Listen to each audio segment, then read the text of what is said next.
Islam greatly encourages giving money to the poor, and zakat is a pillar of Islam. Charity is mentioned in the Quran and in the Sunnah, the practice of Prophet Muhammad, peace be upon him. So why is it that many Muslim countries have a rich elite minority, but the majority of people are very poor?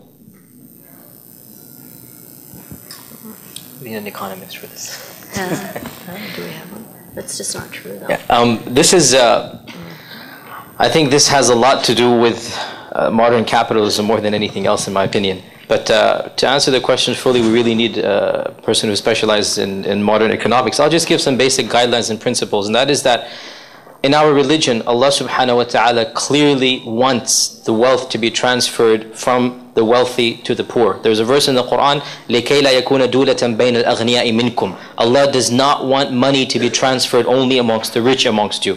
Right? This is one of the main principles of our religion, that the rich should not just get richer and richer. And what we're seeing now is a rise of a super elite and a super rich. The number of billionaires is now in the millions. The number of billionaires in the world is now in the millions. The rich get richer and the poor get poorer. And this is, I think, a manifestation of not just capitalism, but also globalization.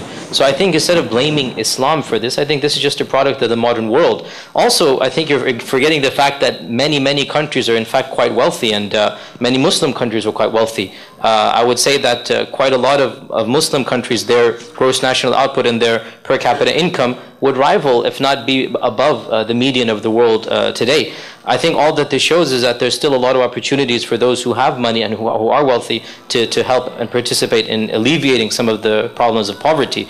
But I don't think it's fair to blame Islam for this. Allahu A'lam. You want to add something to that? Yeah, I think because part of the question is, there's this impression that there are these, and you've got to understand how much of this is related to this old Orientalist idea of the rich idol sheikh, sort of, who's kind of sucking the wealth and the blood of the poor people. There's a bit of racism in a lot of these images and some inaccuracy.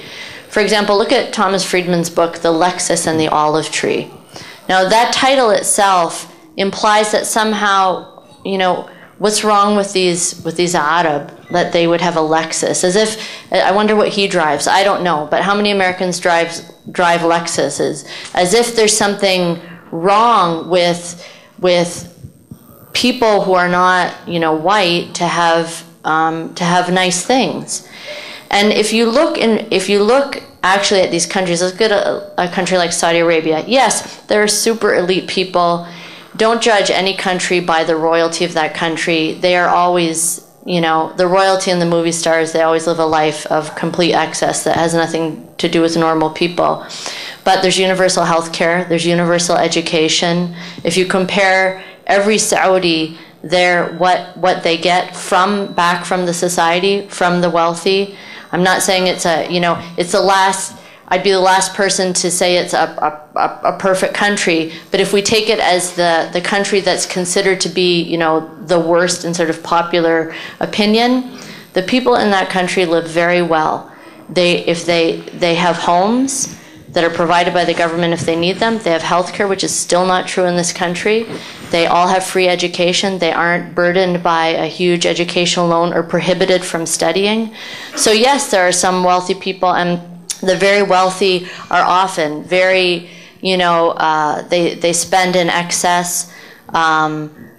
But there are also some very wealthy people who continually give and really give an awful lot. So I would say first compare the facts. I remember that seeing somewhere that in terms of the percent of foreign aid that's given by Saudi Arabia, for example, is something like 5%. It's much less than 2% the United States. So let's be a little bit fair, and certainly there's a lot of work to be done in many countries. A systematic readjustment of the economic system is necessary, and along with that, the political system. But it's not true that there's simply, neglect of the poor. And gas is still 70 cents a gallon in Saudi Arabia. Gas is still 70 cents a gallon. So they So everyone can. so everybody does enjoy some part of it. When talking to non-Muslims about life after death, how should one present the similarities and differences between Islam, Christianity, and Judaism? That's definitely up your alley. In Judaism, actually, their concept of life after death is fundamentally not that different, although, I mean, there are differences.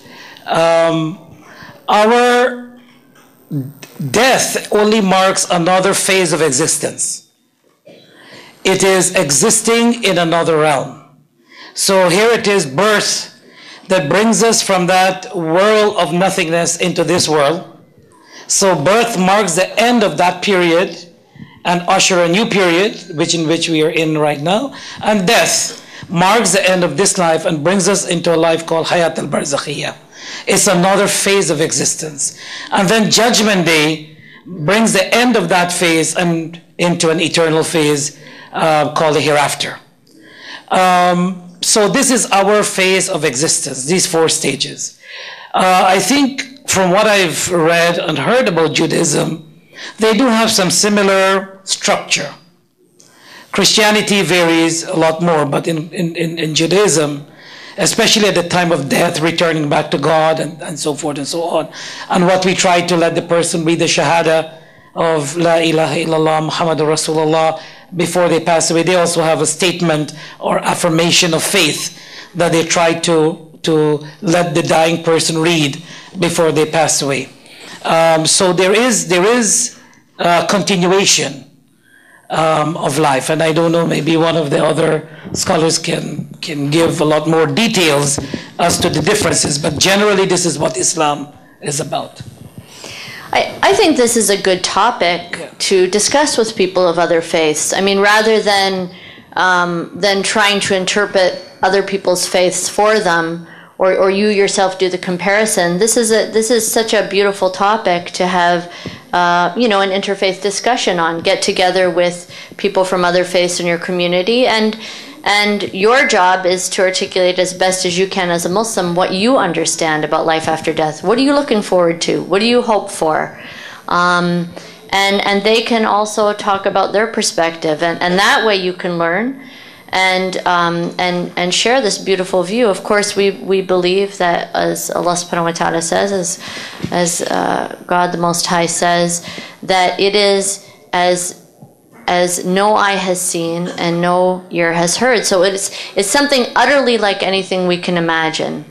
Yet we can understand by reading the Quran and hearing the descriptions of the Prophet Muhammad some of what at least we'll feel. We could get a little taste of what it might feel like when the Prophet Muhammad, peace be upon him, gave this beautiful image to his companions when they said, well, we see God. And he said, can you see, and this is a good time of the month to say this, can you see a full moon on a cloudless night? And they said, yes, of course. He said, and so you will see God. Now that doesn't mean that, God is like a moon or anything, but how do you feel when you look up on a beautiful cloudless night and see that shining white full moon? There's this sense of awe and wonderment. So it gives us a little sense of how we're going to feel, a sense of connection, a sense of awe, a sense of peace, tranquility, wholeness. So these things allow us, in our limited capacity as created beings, to have somewhat of a sense and anticipate things that we simply cannot imagine now because we're in a temporal realm. But at least it gives us hope, and it gives us a sense of joy and anticipation that it will be something, worth everything